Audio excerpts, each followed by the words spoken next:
McGillicuddy and Murder's Pawn Shop. Episode 7.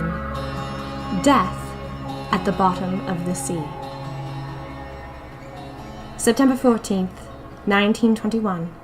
Continued. I stood in the black gazebo, and green light from the bubbling contraption made my hands look like witches' fingers. The small woman pressed the drink against my lips. "Drink," she said.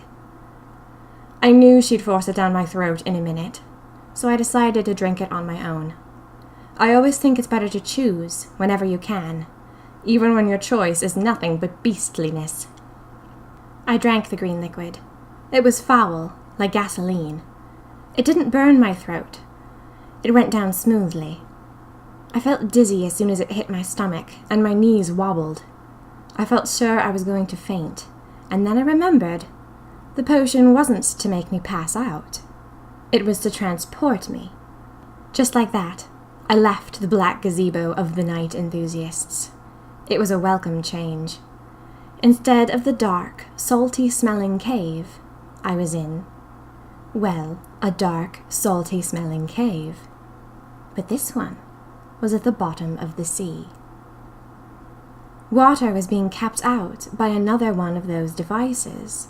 It whirred with copper cogs and wheels, and a large blue glass bubble glowed along its surface. I stood ankle-deep in seawater, and the sides of the cave were rank with seaweed. But I could breathe. A clear glass window was built into the side of the cave. I stepped up to it. I could see out into a world of dismal grey fish and pale sand. The fish flicked in formation, their drab sides reflecting the light. I really was at the bottom of the sea. I know that the sea goes down deep, too deep for light, but I wasn't that far. I could still see a flicker of daylight. Daylight? It had been night in my city. That meant I was nowhere near my side of the world. I felt a little bit of courage rise. I didn't want to die, not at my age, having never done much with my life. But what a way to die! At the bottom of the sea, in a mysterious cave, halfway around the world. "Well," I said, and my voice echoed eerily in the chamber, "I'm not dead yet." At that moment, water began to pour into the cave. That infernal device was letting it in. "No," I said, "stop! Desist! Stop that!" I tried to plug the hole with both my hands, but it was no use. The weight of the entire ocean was on one side, and there was just me on the other. Water gushed through. The cave was quite small, and I'd drown in only a few minutes if the water didn't stop. I took back every thought I'd had about dying being adventurous. This wasn't adventurous, this was ghastly. And it doesn't matter that you're halfway around the world when you're suffocating to death. "All right, what's the test?" I shouted. "Come on!" They'd probably forgotten to set it up, and now I was going to die, due to lack of planning. At that moment, a beam of light flashed above my head, and a little creature landed on top of a glass bubble. "Hello," she said. She had wings. She was a tiny pixie, or something like a pixie. She had a long nose and long hair and a long white dress. Everything about her was white, bright white, like a star. "Hello," I said. "Are you my test?" "I'm afraid so," she said. "What do I do?" I said. "You have to kill me, I'm afraid," the small pixie said. I stared at her open-mouthed. "I don't want to kill you," I said. "I don't even kill spiders." "I'm not a spider," the pixie said. "No," I said. We stared at one another. "I'm the test," she said. "You have to kill me in order to become a night enthusiast." "You're a part of me," I said. "They said I had to kill a part of myself. What part of me are you?" "I'm not allowed to say," the pixie said. "If I did, it wouldn't be fair." I was thinking just the opposite, but I didn't say anything. And once I kill you, I said, I never get you back. That's right. She could be anything. Sanity, hope, joy, common sense, appreciation of beauty, dignity, courage, kindness. How could I live the rest of my life without any of those things? Well, all right, I never had much common sense to begin with, but I doubted she was my common sense. The small woman had said that night enthusiasts thirsted after blood. What if this pixie was, plain and simple, my sense of what was good? Once I killed her, I might not understand what was wrong. I had a keen mental image of myself, bending over a body with a bloody knife. Was it possible to commit horrible things and to not care about them? Was that my future if I joined the night enthusiasts? I looked at the pixie. What happens if I don't kill you? I said. Well, the pixie said, you haven't learned to teleport on your own yet. In fact, you can't, because your eyes haven't completely changed color.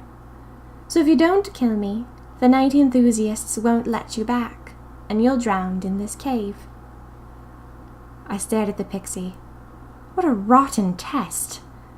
I had a friend once ask me, back in school, if I would kill a butterfly for a trip to Europe. She'd heard the question from a friend, and she thought it was ridiculous. Of course she'd kill the butterfly, she said. It was just a bug. And what was a bug compared to Europe? And really, what was my sense of moral decency compared to my life? Wouldn't I rather live as a bit of a monster instead of not living at all? The problem was I didn't know what part of me the pixie represented. I didn't much want to lose my moral compass. But what if I'd only lose my ability to feel toothaches? I stepped up to the pixie. I don't have a weapon, I said. No, the pixie said. Am I supposed to use a rock or something? I said. I stared at her, and a deep ache grew in my chest. I felt like I'd be murdering my childhood self, my sense of all that was innocent and right in the world. I felt as if, once I killed this tiny fairy, I'd no longer jump up in excitement at the thought of an ice cream cone, or admire the way sunlight dappled a window. I'd lose my sense of life as it was supposed to be. I don't want to kill you, I said.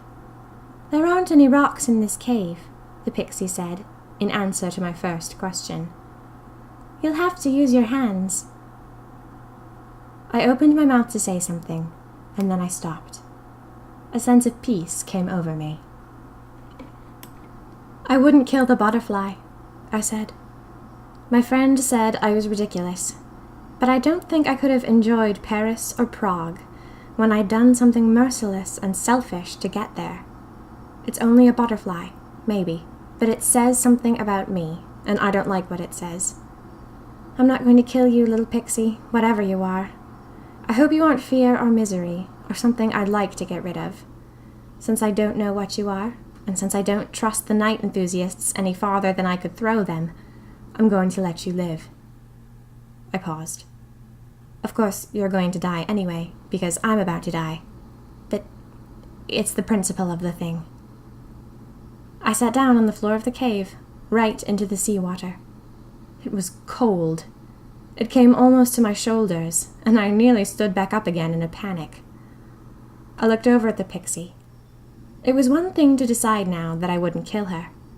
But what would I do when the water was over my head? I felt murderous when people wake me up too early in the morning. When I was dying, wouldn't I snap the neck of a tiny pixie just to stay alive? People aren't rational when they're about to die.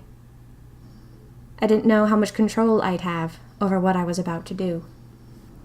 The water got closer and closer until it trembled around my nose and mouth. We hope you've enjoyed episode 7, Death at the Bottom of the Sea, of McGillicuddy and Murder's Pawn Shop. McGillicuddy and Murder's Pawn Shop is written and performed by Minerva Sweeney Wren. All rights reserved. Please subscribe, share it with your friends, and support Minerva Sweeney Wren at patreon.com/Sweeney Wren. McGillicuddy and Murder's Pawn Shop will continue next week with episode 8, Fresh Murder.